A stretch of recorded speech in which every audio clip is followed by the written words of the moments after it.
Scene one, Apple, take two.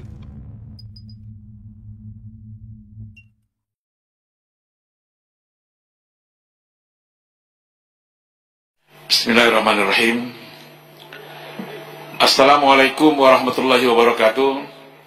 Salam sejahtera buat kita sekalian. Pimpinan yang terhormat dan anggota semua DPR RI yang saya hormati, terhormat, dalam konstitusi kita, Undang-Undang Dasar 45, di situ harus kita bangun bersama kesejahteraan rakyat. Harus kita bangun. Itu dalam beberapa pasal.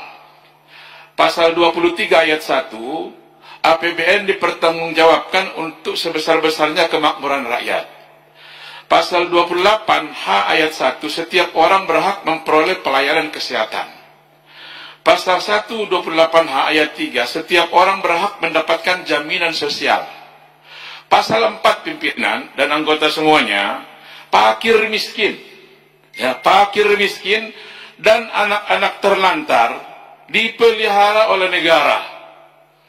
Jadi kalau pemerintah atau yang kemarin Menko PMK mau jungkir balik pun dia tidak akan bisa melawan pasal ini untuk menaikkan BPJS.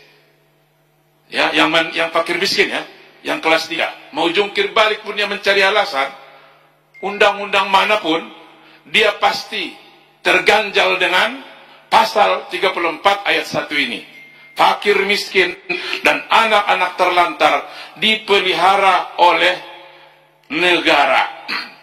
Pimpinan, ada Perpres nomor 82 tahun 2018 tentang jaminan sosial. Kemudian di situ ada kemudian Perpres nomor 75, Perpres nomor 75 Oktober 2019 yang menaikkan iuran BPJS. Dinaikkan iurannya. Setelah dinaikkan iurannya, kita ribut di DPR ini. Kita berdua ribut di DPR ini dan ribut dengan pemerintah. Untung ada yudikatif MA. Dibatalkan itu Perpres nomor 75 tahun 2019 itu yang awal Januari itu diberlakukan gitu. Dibatalkan. Dengan alasan-alasan yang sangat bagus, Begitu dibatalkan, rakyat senang. Senang semuanya bergembira. Senang bergembira. Namun pimpinan yang terhormat, di tengah kegembiraan mereka muncul Perpres nomor 64 tahun 2020. Muncul Perpres nomor 64 tahun 2020. Baru aja rakyat senang. Baru aja rakyat senang. Dengan munculnya Perpres tentang jaminan sosial, tentang kenaikan iuran BPJS, BPJS tersebut di Perpres nomor yang baru itu, yang nomor 64, itu menandakan pimpinan, menandakan bahwa pemerintah tidak empati terhadap masyarakat kecil. Tuna empati. Tidak empati itu pimpinan. Di tengah kesusahan, penderitaan. Dan yang kedua, alasan kedua, pemerintah tidak memberikan contoh tauladan yang baik dalam penegakan hukum. Baru aja kok MA memutuskan. Diputuskan itu pimpinan karena melanggar dua undang-undang. Dua undang-undang. Undang-undang DJSN, undang-undang SJSN, undang-undang BPJS dilanggar itu. Asas keadilan sosial, asas kemanusiaan gitu. Dengan dua alasan tadi pimpinan, saya sarankan kepada pimpinan.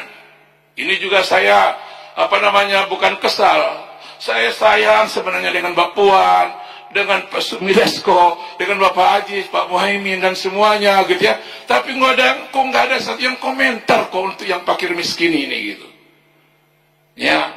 Dinaikkan dalam Perpres 64 itu memang PBPU, pekerja bukan penerima upah dan bukan pekerja yang fakir miskin ini dari April sampai Desember memang nggak naik 2020. di Perpres itu.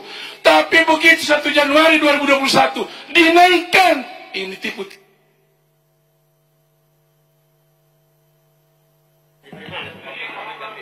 Baik, jadi gini Pak Ansori, kalau Bapak sayang sama kita, kita sayang juga dengan Bapak. Jadi waktu sudah habis, namun soal fakir miskin dan anak terlantar, kita sama-sama akan memikirkan. Kita nggak diam, jadi kalau dibilang kita nggak bereaksi, boleh tanya badan keahlian. Kita sedang nanti akan undang Pak Ansori dengan kawan-kawan Komisi 9. Kita akan kunci perpres-perpres itu untuk memperhatikan fakir miskin dan anak terlantar.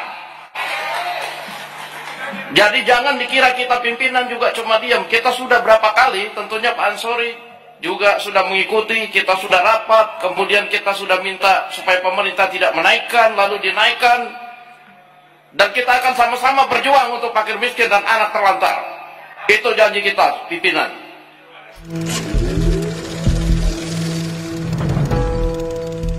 Scene 1, Apple, take 2.